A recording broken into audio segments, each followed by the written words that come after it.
Hello दोस्तों, कैसे हैं आप सब। उम्मीद करता हूँ आप सब बढ़िया होंगे।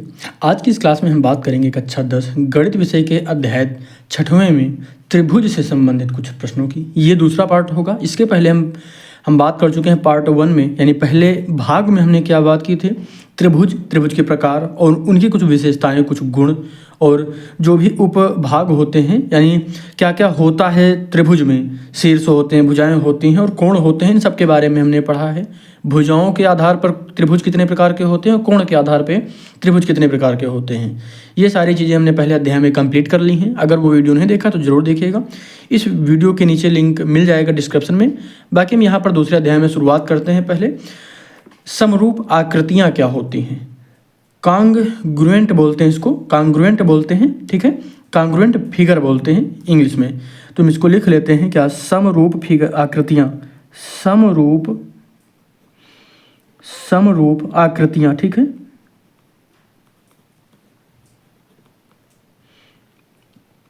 समरूप आकृतियाँ क्या होती हैं, इसको हम पढ़ लेते हैं अच्छे से। यहाँ पे जो पहला पॉइंट होगा इसको अच्छे से एक बार समझ लीजिए। समरूप आकृतियाँ, समरूप आकृतियाँ क्या होती हैं, वे आकृतियाँ जिन्हें एक दूसरे पर पूरी तरह से रखा जाए तो वे बिल्कुल मिल जाएं, अर्थात उनका जो आकार है और आकार प्रकार बराबर हो, समान हो, उन्हें समरूप आकृतियाँ कहते हैं। इसको लिख लेते हैं। वे आकृतियाँ, इस यहाँ पे लिखिए,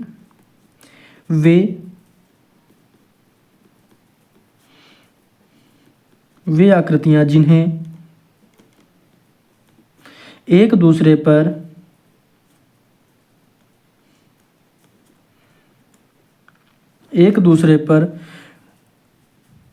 पूरी तरह से रखा जाए तो, एक दूसरे पर रखने पर पूरी तरह से ढक जाती हैं, ये याद रखना है। पूरी तरह से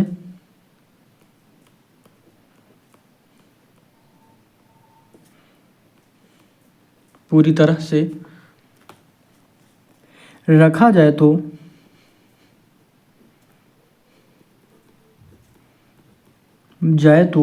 वे बिल्कुल मिल जाएं, ठीक है। अर्थात उनका आकार यानी साइज, उनका आकार और आकार प्रकार यानी शेप जो होता है, आकार प्रकार दोनों समान हो। क्या हो, दोनों समान हो।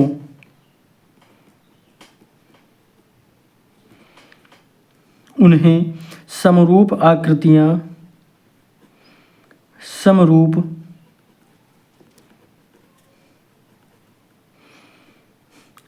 कहते हैं, ठीक है। ये कहा जाता है। अच्छा, एक परिभाषा इसकी और लिख लीजिए, जो भी आपको आसान लगे उसको नोट कर लेना। दो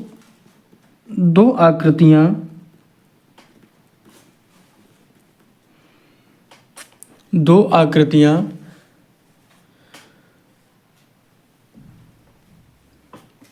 समरूप कहलाती हैं, समरूप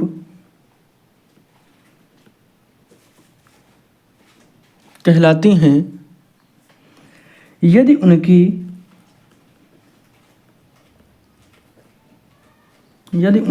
संबंधित भुजाएं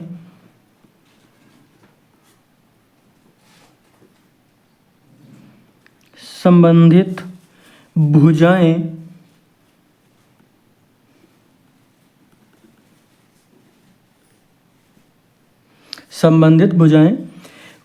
एवं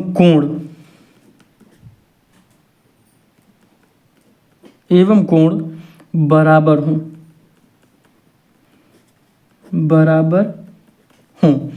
और उन्हें एक दूसरे पर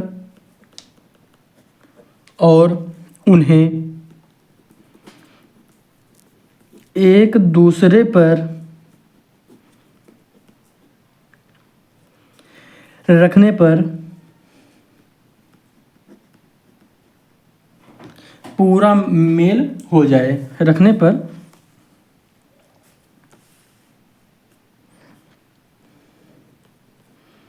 पूरा मेल हो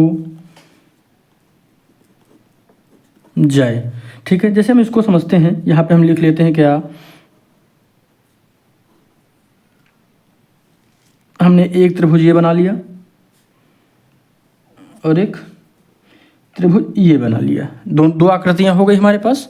ठीक है, ये एक तरह है कि नहीं, एक जैसे हैं, ए बी और सी, इसको लिख लेते हैं हम, दूसरा कुछ मान लेते हैं पी क्यू और आर। यहाँ पे जो ए बी है, ये वाली रेखा और ये वाली रेखा, यानी जो भुजाएं हैं ये होगी बराबर होंगी, तो ए बी क्या होगा, ए बी बराबर होगा किसके, पी क्यू के, तो पी इंटू क्यू के, यानी जो ये वाली है इसके बराबर है और ये वाली जो है इसके बराबर है, तो इसको लिख देंगे हम क्या, बी सी बराबर क्यू आर, और उसके बाद ये आर क्यू आर, और जो सी ए है ये आर पी के बराबर है, तो यहाँ पे लिखेंगे सी ए बराबर आर पी। क्लियर हो गया। अब इसमें एक चीज़ का याद रखना, इनके कोण भी बराबर होंगे, यानी जितना कोण ये होगा उतना ही ये होगा, जितना ये होगा उतना ये होगा, जितना ये बी है उतना क्यू होगा। तो यहाँ पे आप चाहें तो लिख भी सकते हैं क्या, कोण ए बराबर कोण पी और कोण बराबर कोण पी, और उस कोण बी बराबर कोण क्यू हो जाएगा। ठीक है, और कोण क्यू बराबर होगा किसके, एक सेकंड, कोण आर होगा, यहाँ पे आर किसके बराबर हो, कोण सी के। ठीक है, यानी ए जो है पी के बराबर हो गया, बी जो है क्यू के बराबर हो गया और सी जो है आर के बराबर हो जाएगा। तो ये जो आकृतियाँ बनेंगी ये समरूप आकृतियाँ होंगी। क्लियर है।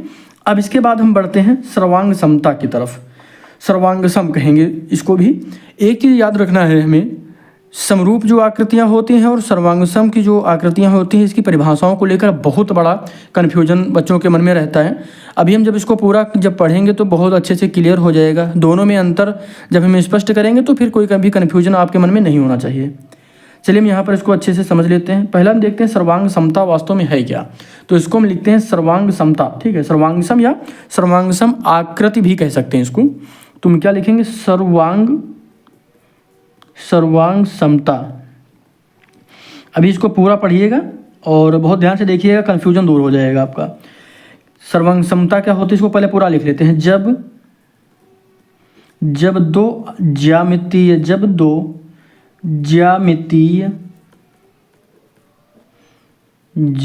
ज्यामितीय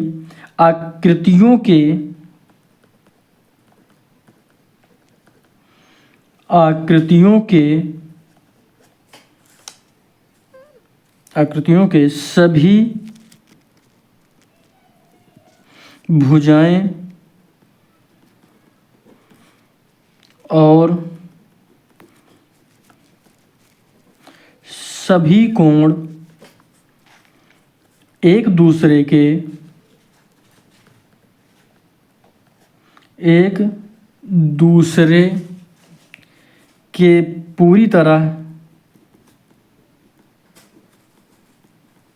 पूरी तरह बराबर हो तथा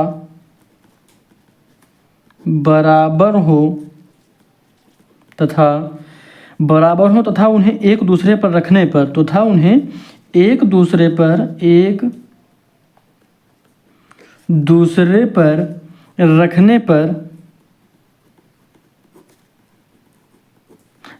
पर पूरा मेल। आपको लग रहा होगा जो हमने ऊपर लिखा है वही फिर से लिखवा रहे हैं, अभी इसका कन्फ्यूजन दूर हो जाएगा। पूरा मेल हो जाए तो ऐसी आकृतियाँ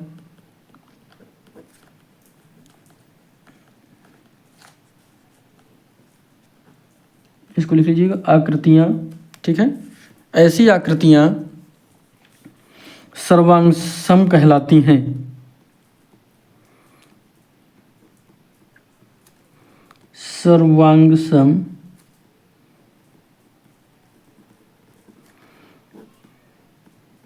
कहलाती हैं। इस गुण को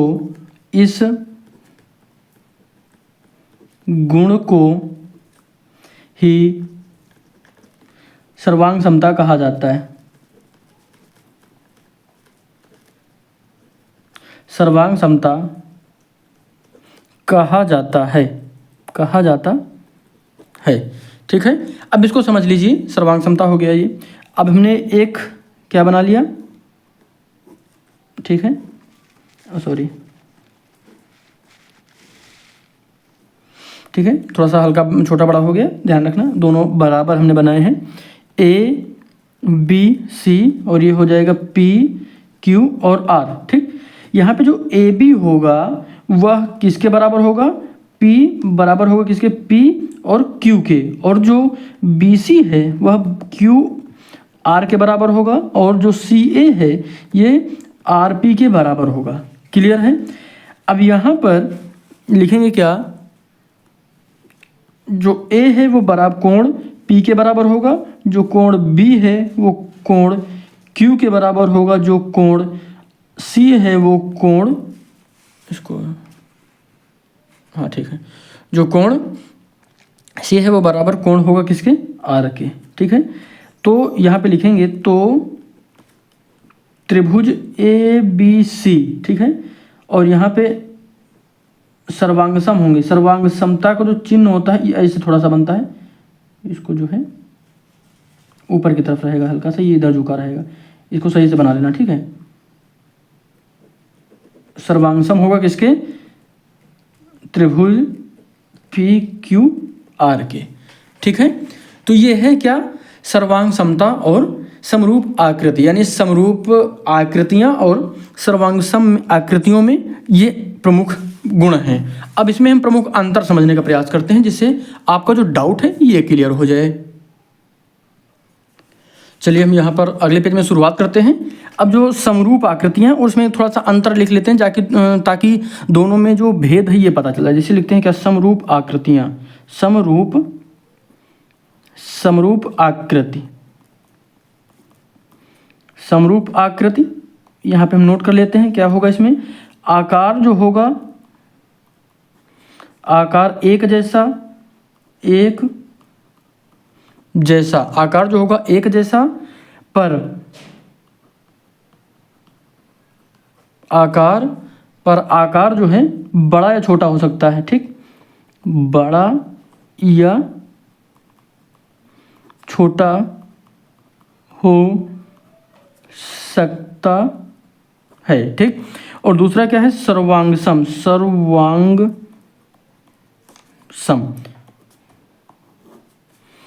तो सर्वांग सम क्या है, आकार और आकार प्रकार दोनों पूरी तरह समान। ठीक है, क्लियर हो गया। अब यहाँ पे एक जो महत्वपूर्ण बिंदु है, इसको चाहे तो आप नोट करके लिख लीजिएगा, ये याद रखेंगे तो कभी कंफ्यूजन नहीं होगा, और इससे संबंधित प्रश्न भी बन सकते हैं। सभी सर्वांग सम आकृतियाँ, सभी सर्वांग सम आकृतियाँ समरूप होती हैं, समरूप होती हैं। ठीक है, समरूप होती हैं, परंतु सभी समरूप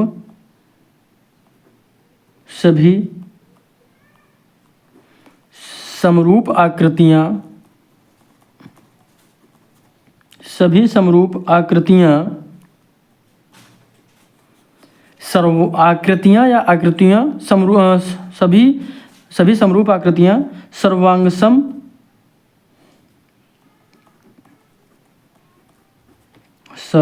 सम हों, यह आवश्यक नहीं है। क्लियर हो गया।